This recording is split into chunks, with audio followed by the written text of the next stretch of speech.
All right, welcome, Jillian. Jillian is a Kansas Authors Club member from Wichita.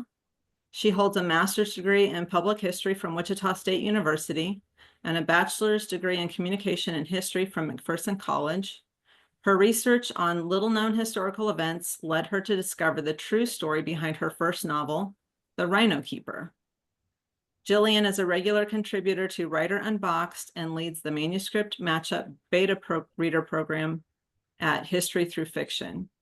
Jillian's second novel is written and she is working on a third. That's so impressive to me, Jillian. You just keep turning them out. We are super pleased to have Jillian with us today, and she will be talking about how to incorporate history into your writing. And I'm going to just turn it over to you, Jillian. Hi, Tracy. Thank you so much. As Tracy said, I'm Jillian Forsberg, author of The Rhino Keeper and the forthcoming The Porcelain Menagerie, which comes out in October. And I have an edit to that, Tracy. My third novel is done and I'm working on my fourth. So there you go. My books are historical fiction, but I've noticed that over the last few years, the history can and should be used in every genre of fiction. So I'm going to share my screen with you.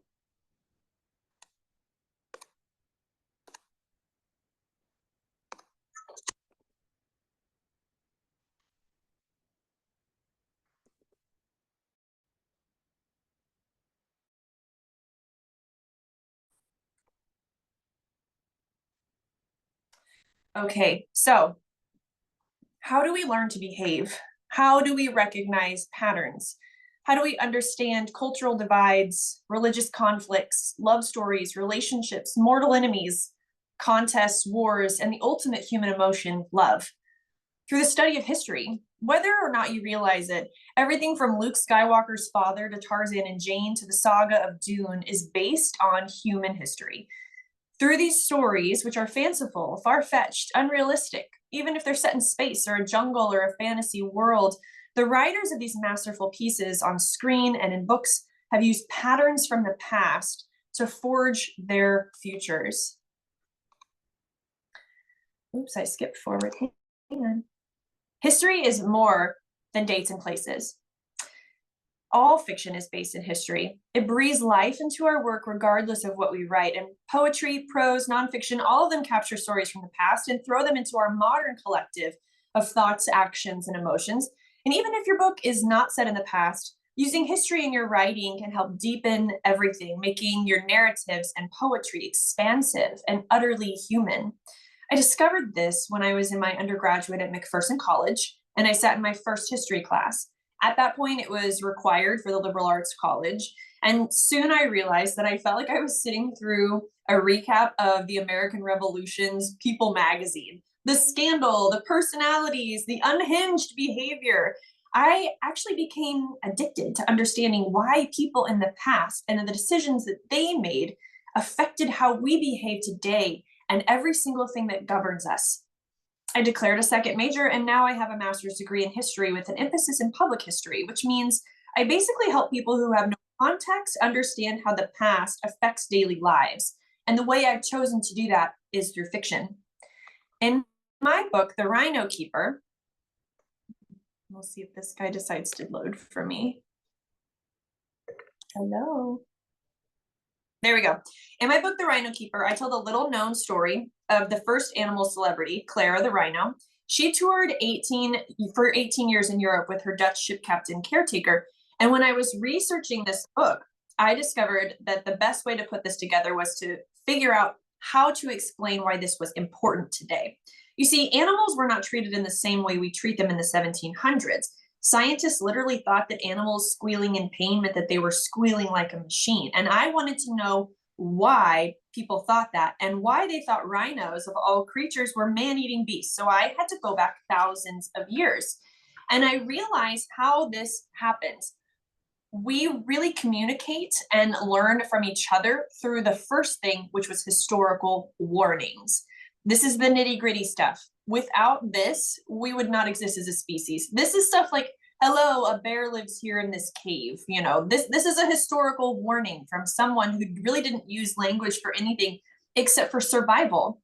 And that evolved into storytelling to preserve history and memory. And so when I went back in time to talk about my rhino, I discovered that someone named Pliny the Elder told the world that rhinos and elephants were mortal enemies and that rhinos were man-eating beasts. I went all the way back to the 75s AD to figure that out. But then I had to get closer. So as we get closer, we see that humans begin to storytell to preserve that history and memory. And then we figure out that that leads to the evolution of language, which is saving our stories from the past. And from that, we figure out how to define the reasons for existence. And that is why religion exists, love exists, poetry exists. All of those things are trying to help us figure out why we're here. And literally, where do we come from? And now we define our own grammar rules, cultural norms, and storytelling patterns through history. And those societal norms are all based on things that span back hundreds and thousands of years, all from that bear cave that said, "Hi, please don't enter this cave. You will see something you don't want to see." So you're probably thinking, this does not include me. I don't write historical fiction, but that's actually not true. All genres of writing include history, and you might not even realize it. But you might not realize too, but that by doing research while you're working on a project, you can actually increase your success as an author. And I say success in a very loose way. Success to you might mean I finished a book. Success to you might mean I had a reader reach out to me. Success might mean I've been working on my book for 10 years and I haven't stopped. But this will help you increase your success.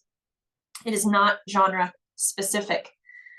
The biggest thing we can learn from history is that everything is cause and effect. The world you build, the characters you write, the scenes you craft are all because something happened and someone reacted to it. How do we know what will be pleasing to both our artistic brains and our readers?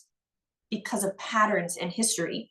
Our lives fall into patterns that are familiar and accessible to the needs we have as a species that evolved from the bear cave warnings. And how do we do that? How can we find out what happens? By studying the past. How do we get that spark of inspiration for what comes next? How do we deepen our plot? How do our characters react to something? How will that conflict be resolved?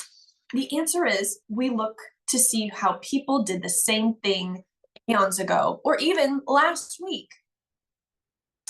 History allows us to take things from the past and retain them.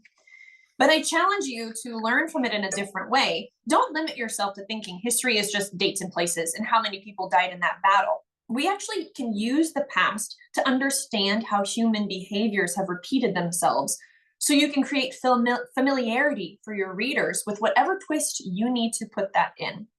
You've all read a book that felt predictable, right? That's not the goal here. The goal is to find those twists in history so that you can rewrite the past with your own tropes.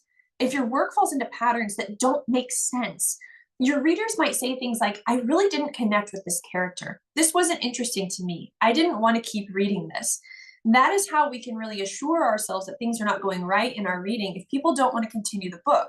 But it's also in our writing. If you get stuck in a situation where you're like, this just doesn't feel right and I don't know what to do, oftentimes we use our own brains to figure those things out. But perhaps we should look in the past and say, okay, how did this ice skating accident happen? And how did the people in the press react to it? Did anyone nationally say anything about this? And by delving a little bit deeper, you can figure out how your characters might react to something and fix a little bit of that writer's block.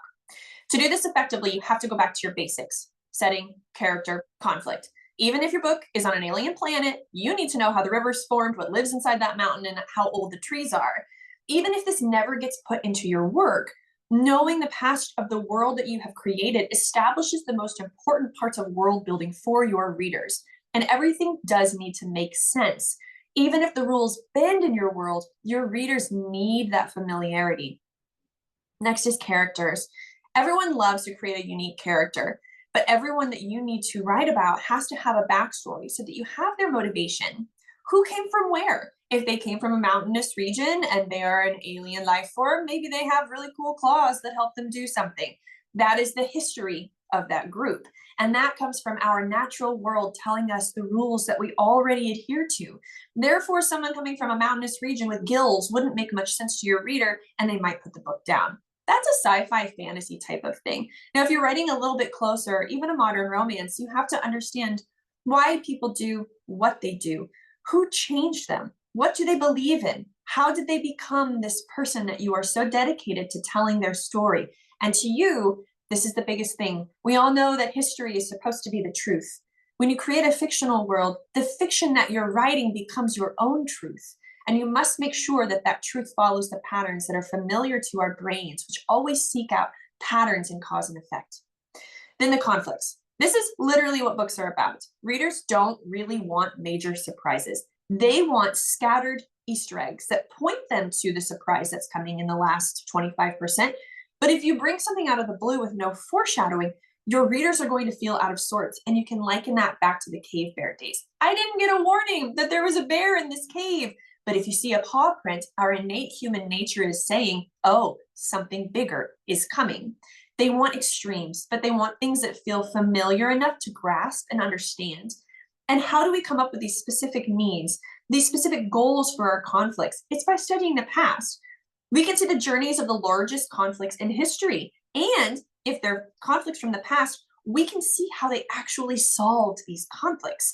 Whether it's a board meeting that you read the notes from in the past, or a hockey game that you can watch play-by-play on YouTube, you have a framework for something that was dramatic enough to make the news or be recorded. And nowadays, when things are dramatic enough to make the news, as writers especially, we should probably pay attention. You're going to learn something from that.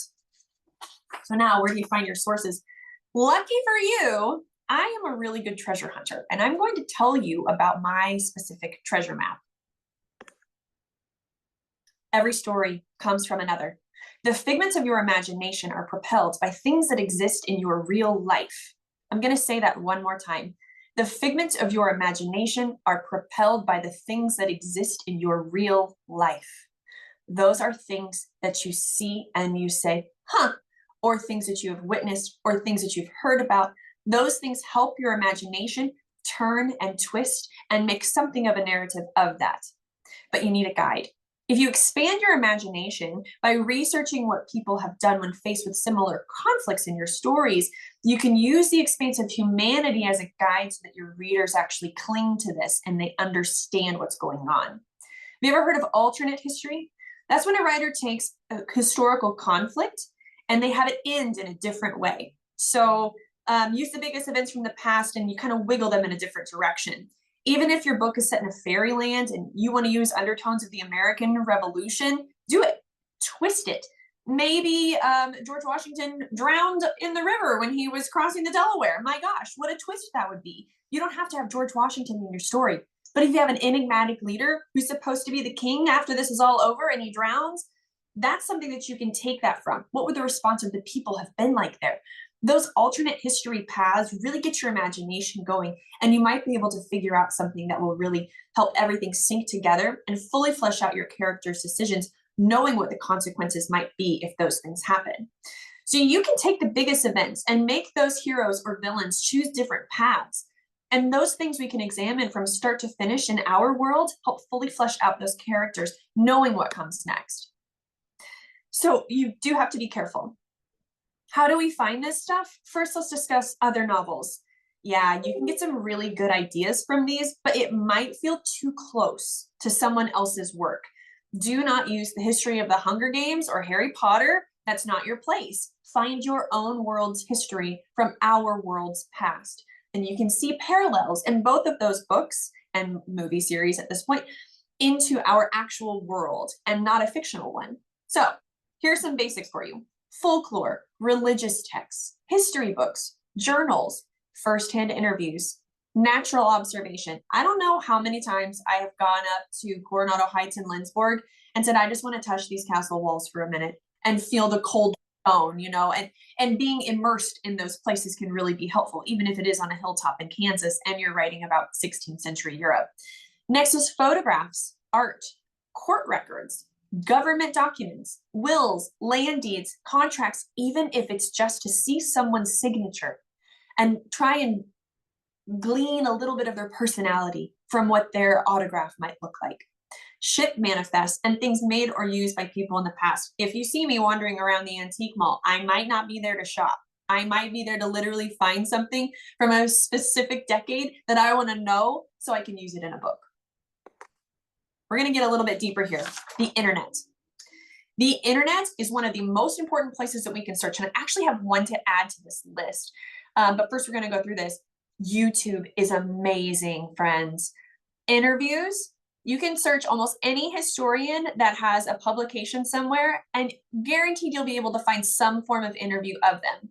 If it's a really good interview, someone will put it on YouTube. If it's a newspaper article, that's fine too. Location tours. I use these all the time. During the pandemic, people used to go on YouTube vacations. There would be travelers who would have GoPros attached to their headgear or just on their phones, and they would film ancient castles, medieval villages, anywhere that you might need to go that you physically cannot. You can probably find a location tour of it on YouTube. For me, I actually get to go to my second novel's location next month, but I can't tell you how many times I looked up a specific YouTube video to watch a staircase in a castle in Europe. I needed to know how that thing moved. I didn't have to make it up. I didn't have to guess. I could literally see it happen. But that could also be for your modern stories. Let's say someone's setting a sports novel in the Dallas Cowboys Stadium. You got to figure out what that place looks like and you can't make it. Get a location tour. Someone films that entire place for you. Even if it's a fictional football place, find it. Next is podcasts. I love podcasts. My favorite podcast is actually the Antiques Roadshow podcast. They dive deep into artifacts. And if you want to check it out, it's called Detours. They dive deep into artifacts. And for me, artifacts from the past tell a more personal story than an overarching history. So I really like to listen to podcasts, especially the historical ones, about specific things. The nice thing about podcasts is sometimes you'll get a full hour and a half of a very niche thing. And those are things that it's like, well, I don't really know how basketball in the 1900s, early 1900s worked. Well, I better look that up. And someone on a podcast is definitely going to have the history of basketball for you. Documentaries are great. PBS is my favorite, specifically Ken Burns. Ken Burns documentaries are the cream of the crop. If you are writing anything that Ken Burns has touched, you must watch the entire thing. You won't regret it. And you will find little side notes in there for those types of things. National Geographic. Disney Plus has a ton of wonderful documentaries. I write animal fiction. So I really enjoy watching The Secrets of the Zoo. That allows me to see keepers and their perspectives and funky things that animals do. And I also love to watch Dr. Pol, which is a veterinarian documentary series. And essentially, I learned about vet care during that. There's going to be something adjacent to what you write that you can either watch a reality show, which is not all trash TV, by the way, a reality show or a documentary about that. And next is Netflix. All of these documentaries are streaming and they're really good. The next one you may or may not have heard of is called JSTOR. JSTOR is essentially a massive database of every academic journal article that has been published in the last 50, 60, 70 years. It's all the way up to modern day. Now, you do have to have a paid subscription to get into that, or you can access it from your public or university library. JSTOR is going to give you the non-public history version of history. That basically means you're going to get some terminology and some really deep dives that you might have to do more research on, but those types of things are available to you as well. Wikipedia used to get a lot of hate. Listen up, friends. Wikipedia is the bomb, especially because now they require things to be documented. So at the very bottom of the article, you will see links, hyperlinks that send you out to every single article that they used and every single resource that they used so that you can double check your facts. Next are digital archives. The world is digitizing almost everything. It's great because you don't have to have paper that's going to disintegrate in front of you. And a lot of those things are available to search online. Sometimes you might have to dig a little deeper to figure out where those archives are, but you can for sure find something by calling a library that's adjacent to where your book is set, and they will get you access to their digital archives. Same for newspapers. The Wichita Public Library has access to all of the newspapers in the world. If you have a library card, you can see all of them digitally. It's fabulous. Next, this might surprise you. Museum digital exhibits. If you've ever been to a museum and wondered, I wonder what's behind the scenes, their websites will usually show you every single artifact in the museum and its provenance, and it will say not on display. Maybe that is the artifact that you need to see. And here's the cool thing. You can zoom in. You can flip it upside down in a picture. You don't have to touch it. You don't have to talk to anybody, and you don't have to travel across the country to see that museum artifact. You can just see it. The museum blogs often have a lot of good information too if you're looking for something really specific. And then surprisingly, social media posts. I follow animals in history on Instagram. I follow a lot of wonderful museums and historians on Facebook. Those people post, I can't tell you how many screenshots I have. The screenshots that I have are like, oh, this is going to be added to my list of 20 book ideas that I want to write. All of those things are crucially important. And this is just the internet. We're not even done yet. Next, people. If you need ideas of a fantasy world, you need to go meet a reenactor, especially the authentic ones, for clothing, for behaviors, for watching them do something with their hands. Go to the Ren Fair. Make sure that you talk to those people. They will want to talk to you about how a crossbow works and how difficult it is to sheath their swords so that you can get things right. Those are the people who are going to be your fans, your readers. For me, I needed to find zookeepers who had cared for a rhino for my book. And when I did that, those people became not only my first readers, but my friends. People really want to help others, especially when it comes to getting something that they are passionate about correct. Now, with close history, I just watched a documentary on the Joplin tornado. Those are survivors of close history, witnesses, adjacent peoples. If you've got something that was written recently, or you have some topic that you need to be discussed, like, I really need someone who knows how to weave a rug. Go find someone who works at a carpet store. Ask them how that goes. You know, those types of people are going to be really helpful for you. Next is museum curators and educators. These people are literally lifelines to the past. And if you're really lucky, you'll find a lovely one who will take you behind the scenes, give you a pair of white gloves, and allow you to look at the cool stuff, because they know if you're asking them about something, you're going to nerd out with them, and everyone loves to meet a nerdy buddy. Then the historians. Here they are, I will say, the trickiest ones to get a hold of. You have to ask them via email. You have to call their office. You have to ask again. You have to ask again. You have to ask again. You have to say, hey, did you get my email? Hello there, it's me again. Be really kind. Tell them you're going to acknowledge them in the books. Tell them who you are once again. Hi there, once again, I'm reaching out to you about your extended car warranty. Just kidding, this book that I'm writing about. All of those things that you are writing to them about, eventually they will respond. And if they don't, then find the person that they criticized in their article about their opposing viewpoint and ask that person. Someone will respond to you eventually. The next is teachers and professors. 6th grade teachers teach ancient history in the state of Kansas. They know so much. They know a ton. They also have really cool activities and resources that they have found based on what their students need to learn. Professors love to connect with people. It doesn't have to be a history professor. It might be an engineering professor. It might be a tech professor. If you're writing a book about cars, you might need someone to walk you through how to change the oil in a 1964 Corvette. I don't know how to do that, but guaranteed the professor at WSU Tech sure does, and he would love to walk you through those things. So you are researching, even if you're not writing historical fiction, on how to make your world real. And remember, the more people you contact, the more readers you have. And those are the best kinds of readers. People want to be involved with things. Next is physical materials. This is pretty easy. Books, libraries, interlibrary loan. I'm going to tell you a hilarious story. Once upon a time in 2023, I asked Wichita State if I could borrow their Rhino book that had all the Rhino art in the world. And do you know who they loaned it from? They loaned it from the Wichita Public Library. I'm like, what the heck? Why did I do that? That's fine. Look at all the libraries around you to see who needs to borrow from whom. I know interlibrary loan is kind of funky right now with funding stuff.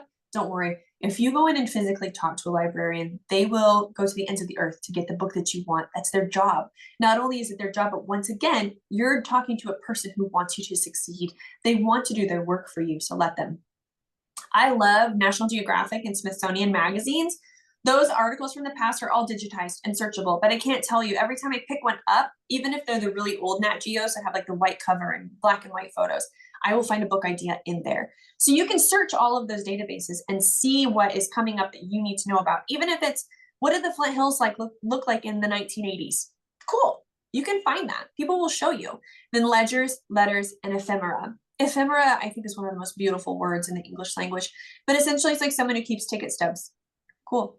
I just saw a Facebook post the other day of someone who thrifted a pair of neon orange shorts, and in the pocket of that thrifted pair of shorts was a Jurassic Park movie ticket. Listen, you need to know what time your character went to go see Jurassic Park in 1993. You can find it on the internet, guaranteed. But if you have that stack of ephemera available to you, dig through it. You might find something awesome. All right, we're gonna do an exercise. We're gonna take this incredible image from the early 20th century, and you're gonna come up with a book title, a plot point, a summary, an opening paragraph if you're really brave. But here's the challenge. Do this with a fantasy twist. Do not write this as historical fiction. You don't have to set it in the past, but use this image to inspire you, and don't use it to be blatant about the topic or the plot. Dig a little deeper. Let this image, this history piece, inspire you.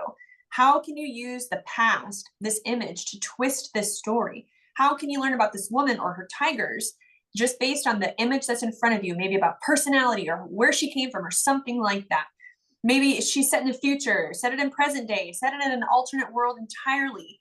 Give it a go. I'm going to give you 3 minutes.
Your time is half gone.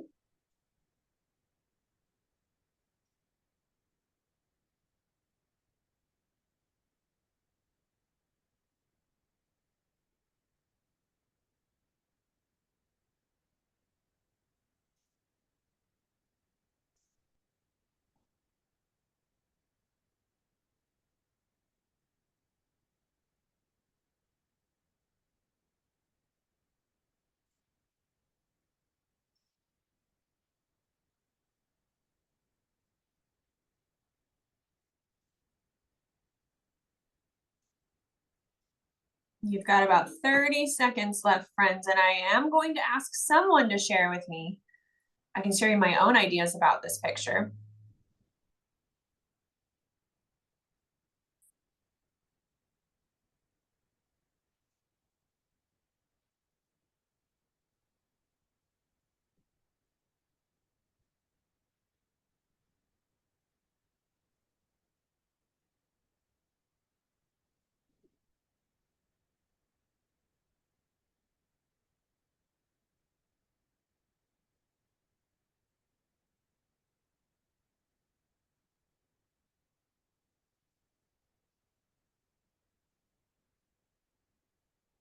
Okay, friends, who wants to share the woman and the tiger?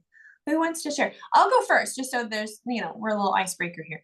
My thought process was, if I'm going to set this in a fantasy world, that those two tigers are actually the guardians of this princess, and they are like, they can speak, they're anthropomorphic, and it looks like that they're kind of angry, and so she might be going through some kind of struggle for the throne.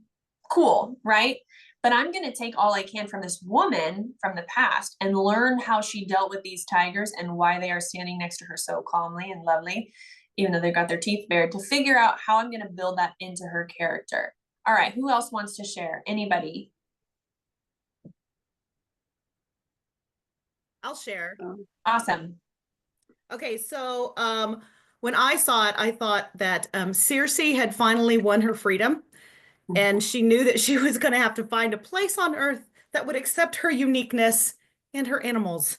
And so when she saw a traveling circus come through town, she knew, with the magicians and the sideshows, that that was her new home. So this is Circe and her animals that she, people that she turned into animals who travel with her. I wish you could see my goosebumps. That's incredible. Here's the thing. This picture has nothing to do with that ancient myth. Absolutely nothing. But as writers, we're using our imaginations and, like I said, the things from the past that we already know, and twisting them so that our imaginations can make something that our readers are going to do exactly what I did. Get goosebumps all over their arms and say, oof, because that's what we want from our readers. Okay, let's do one more. Okay, I can share.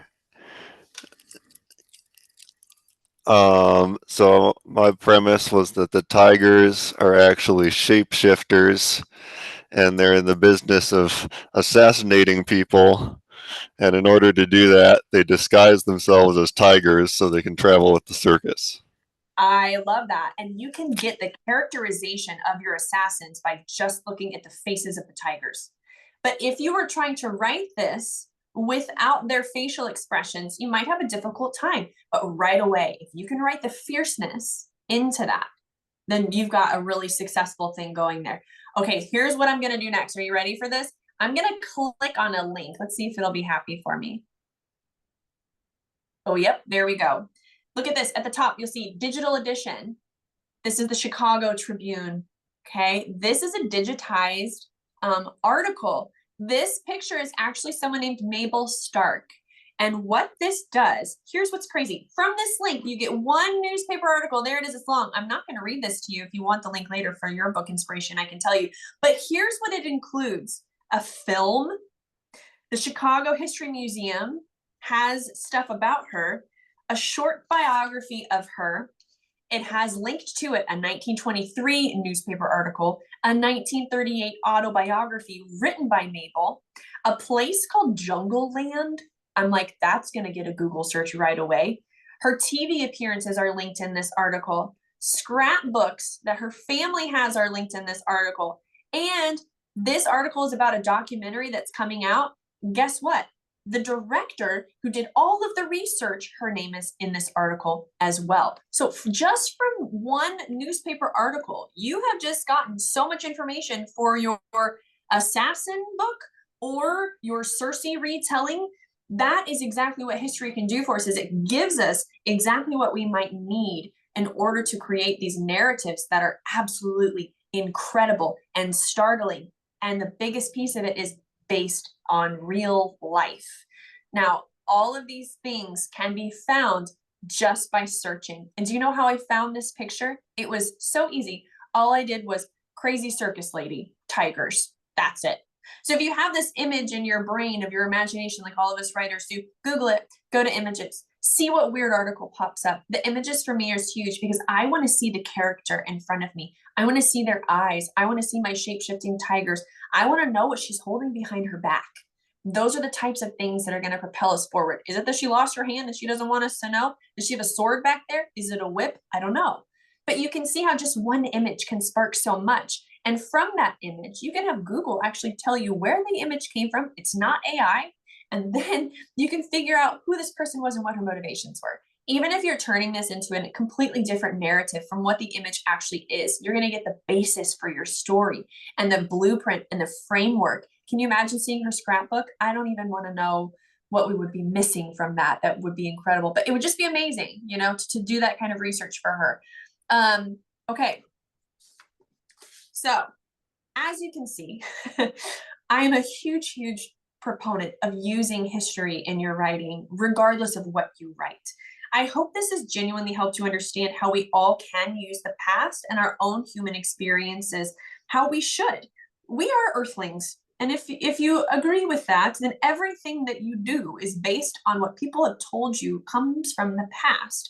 When we incorporate those past patterns, character traits, world building, even the natural history of the world, like I said, how rivers form, how trees grow, all of those things establish trust, beauty, and realistic feeling systems for our narratives and for our readers. So I am now just open to questions. And if you're kind of like me sometimes and you're like, I just want to stew on this and email her later, you absolutely can. But yeah, open to questions, feedback, any comments about how you use history into your own writing, even if it's not in the historical fiction genre. Yeah, let's open the floor. Jillian, I'm going to start with a quick question that, sorry, my cat's yelling at me. Normal. How do you have any tips for how to stay focused on your research? Because this is all very exciting to me, and I have like a small project I've been working on. You've been giving me a lot of ideas, but how do you keep from just falling down the rabbit hole and So that's funny that you say that, because my rabbit hole research led me into my second book when I was researching my first. So the answer is get the rabbit hole out of your system. Have a notebook next to you that says book ideas or topics to research later. Be like, ooh, and then you write it down and then you move on. But the other thing for me is that I research and write at the same time. So if you are not researching and writing at the same time, you might dig into a rabbit hole and then you never get to writing. With the Rhino Keeper, I absolutely had to research and write at the same time because this is an 18-year journey through 18th century Europe, which means I had tons of royalty to research, tons of places to go. And I had to know each city, each cobbled street, each path, each natural phenomenon that was occurring around the areas where my rhino and her caretaker were. If I were going to research all of that before I was writing, I would lose my place, quite frankly. So I would say when you do get rabbit holey, use it as one little thing. But what you can't do, and this is what historical fiction authors will tease each other about this all the time, you will figure out that they didn't have four-pronged forks in like the 1600s. And so you have to figure out what kind of forks that they had. And then you spend like 3 hours researching forks in medieval Germany, and you don't need to do that. You just need to eat. So it's almost like catch yourself. And for me, I envision the rabbit hole has a wooden bottom. Oop, okay, this is a rabbit hole moment. I'm gonna write this down in my notebook. And now I have to focus on how did they eat is fine, but they have to get through the meal, you know? So it's almost like propelling your characters forward. But that's a really good question. And it's definitely a problem that I encounter all the time with myself. And that goes the same for watching videos. Videos are designed, especially good ones, are designed to make us keep watching. So if you're on YouTube, TikTok, Instagram Reels, and you just keep watching video after video after video, you should probably put a blocker on your phone that says, hey, you've been on your phone for this long, you should probably stop. And then you might stop and you might not, and that's fine. But at least you are cognizant of your scrolling, your doom scrolling at that point. I was going to scroll back to here because I know several comments were coming through. And some of them I think are, let's see. Jim Potter talks about using Find a Grave and Ancestry.com. Yes, Ancestry has some blocks on it sometimes if you don't have an account. Find a Grave is crucially important. I love seeing people's gravestones. It's really good in the United States. If you're doing research outside of the United States, it can be a little bit trickier. But Find a Grave is essentially where's this person buried and who are they buried next to, and it will show you some family trees. And a basic Ancestry account, I think it might be still complimentary, but I know that the libraries usually have an Ancestry account that you can log into and look stuff up. But if you have a friend or a relative with an Ancestry account, ask them if they can search something for you really quick, send you a screenshot, because from there you can delve even deeper. But yes, those are two wonderful resources as well. Also, Pinterest is a wonderful resource, especially if you're making the visual things for your book. That is where I get a lot of book ideas, just like that lady and the tigers. I'll go ahead and throw out, if you get a state library card, which you can get, I think at any library in Kansas, you can get a state card, and through the state library, you have access to all kinds of those databases, usually full. I think you can even get on Ancestry.com through them. I think you're right. I think that's what I was thinking as well, was the state library has more access than others too. And they really want to help you too. The people at the state library, they're really wonderful. So definitely use your resources there. Don't feel like you're stuck. Deborah McNamee says there's a free account with Smithsonian Online Learning Lab that you can make private collections of any artifact in any of the museums. That's an exciting idea. That incredible. And also Smithsonian has great kids programs online, which I know is like, why do I want a kids program? Because if you're trying to learn the basics of something, you can get on there and they'll walk you through a basic animated, they're really wonderfully done story, basically, of what people did in the past. And yeah, it's for kids, but sometimes we just need the basics, you know? So definitely use those museum resources are incredible. And I think they're really underutilized for writers.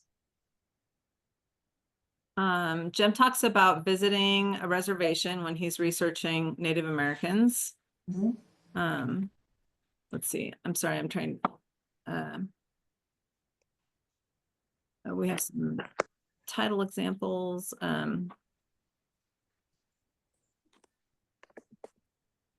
What platform or program do you use for building your slideshow? It's great. It is beautiful. I use Canva. Canva's wonderful. Canva's great for book cover ideas, bookmarks. I've made my business cards on there. I love Canva. And they often have like pre-made slideshows so that you actually don't have to put all the pretty images on there. I just edited some so I could have my Rhino. What tools do you use to make sure your language phrases or phrases are historically accurate? Okay, so this is actually a really tough question to answer.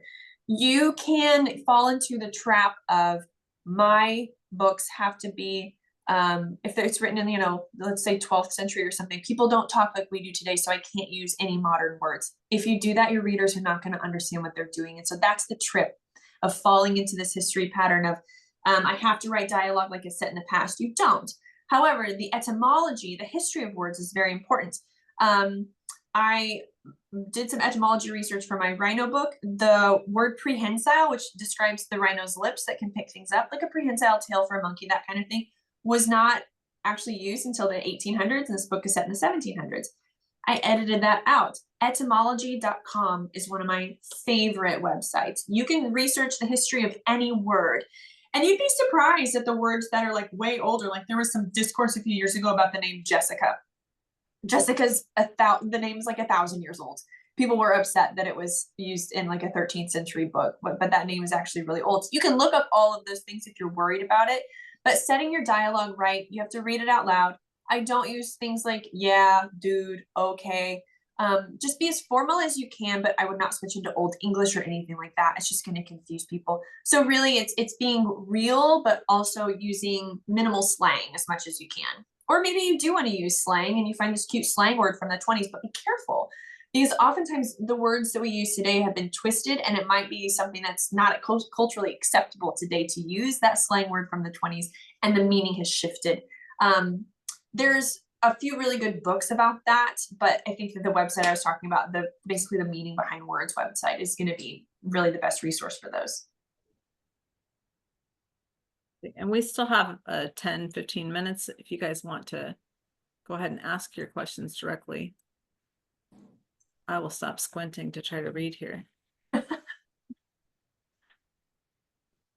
Jim does mention, I'm going to quote you, Jim, that if you decide to get an Ancestry account, it's not cheap, but they do give a 20% discount to old farts like me.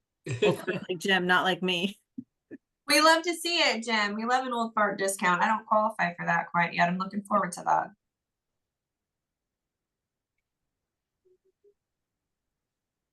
Let's see. Let me pull everybody up here. Anybody else have any questions or comments? I've got a question. This is Linda.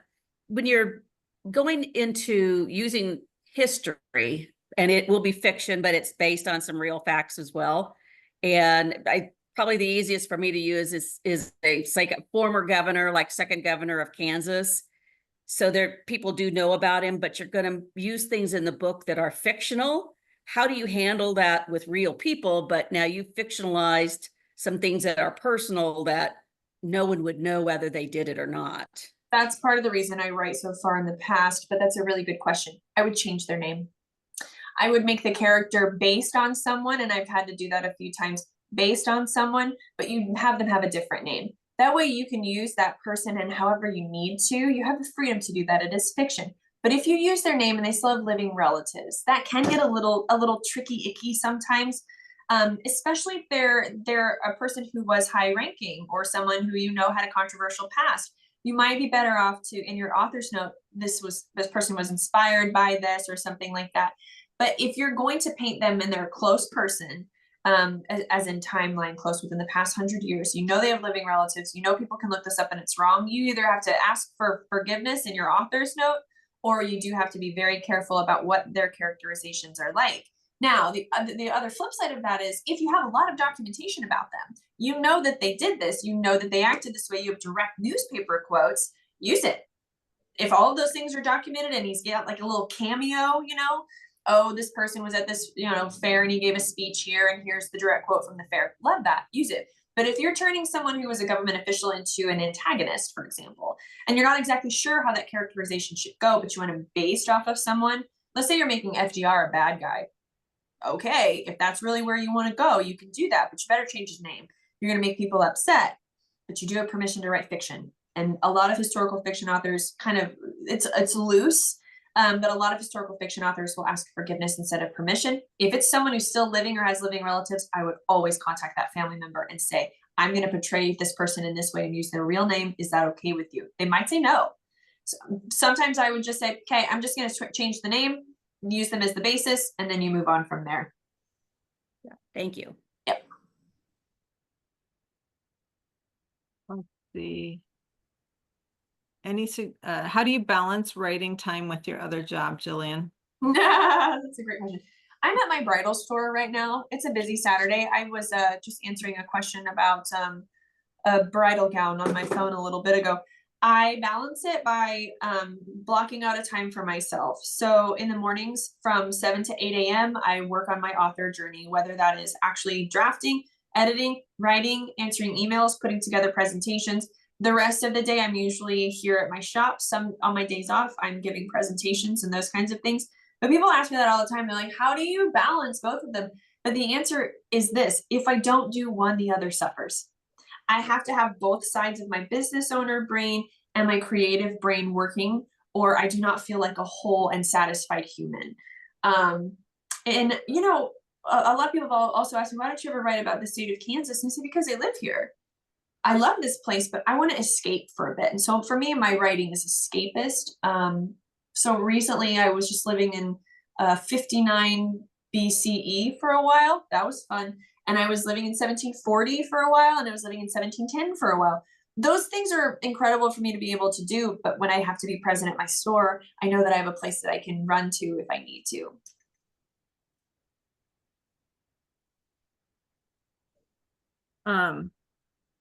Can we get a teaser for books 2, 3, and Yes, book 2. If anyone here has read The Rhino Keeper, they'll recognize the porcelain maker who is in one of the chapters. Johann Candler was one of the founders of Meissen porcelain in the early 18th century. The 18th century was a time when people thought that objects were more valuable than people, and he was responsible for making the Mad King's life-size porcelain menagerie. Spoiler alert, you can't make life-size animals out of porcelain or they explode. So that's dramatic. So they didn't know that yet. My third book is still in the works. I'm hesitant to say anything, but I trust this group. My third book is, oh my gosh, you see my hesitation there? Oh, it's the biggest concept that I've ever done, and I loved writing it. It is the story of the Lion Keeper from Daniel in the Lion's Den and who she was. Yeah, I saw everyone go, oh, yeah, I know. And then my fourth book is based on my favorite piece of art, which is the unicorn tapestries that rest at the cloisters in the Met and the drama surrounding those. that sounds like you're getting a lot of work into that first hour of your day. Yeah, like I said, Tracy, I like to escape. So, you know. I love it. Anyone else have questions? All right, I am going to I'm going to let you go, Jillian. Thank you so much. This has been really, really interesting. I love listening to. Thank you. If anyone needs me, you know where to find me. Thank you so much for having me. I'm going to go downstairs and make sure that my store is good. I am going to very quickly, I just have one final announcement, and then we will break into the breakout rooms. May 17th at 1:30, we will have our state program with Steve Simkin. He is the founder of Ice Cube Press. He founded it in 1991 to use the literary arts to better understand how to live in the Midwest. And Ice Cube Press actually started in Lawrence, Kansas. He's now in Iowa City, Iowa, but he will be speaking to us about what the publishing industry entails and what it means to be an author and a publisher. So I'm super excited about that one. I hope you all plan to join us in May. And I'm going to stop recording now, and we're going to open breakout rooms.